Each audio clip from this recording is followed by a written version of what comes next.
माझ्या समोर आहे. रस्तमिंद केसरी, महान भारत केसरी, महाराष्ट्र केसरी सिकंदर शेख लढतोय.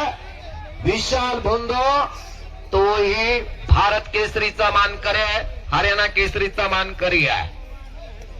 हरियाणा विरुद्ध महाराष्ट्राची लढत लागलेली आहे. याच्या आधीही विशाल भोंदा आणि सिकंदर शेख अशी कुस्ती झालेली आहे. शेरों का शेर सिकंदर, एक सेलिब्रिटी असणारा पलवान. याचे वडील हमाली करायचे. त्या सिकंदरला घडवला. पुढे गंगावेश तालमीला ज्याला 34 वर्षानंतर महाराष्ट्र केसरीची गदा मिळवून दिली.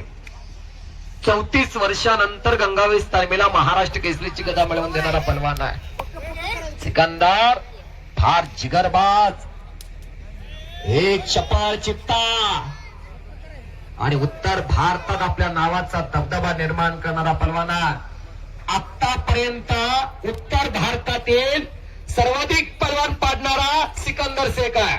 मी जबाबदारीपूर्वक सांगतोय कुस्तीविदक परशुराम पवार. उत्तर भारतातील सगळ्यात जास्त पलवान पाडणारा, चीत करणारा पलवान म्हणजे सिकंदर शेख आहे. कराय की टाळ्या मंडळी त्याच्यासाठी. कात्रेश्वर यात्रेनिमित्त कात्रगडाच्या मातीमध्ये ऐतिहासिक मैदान. उडू नका.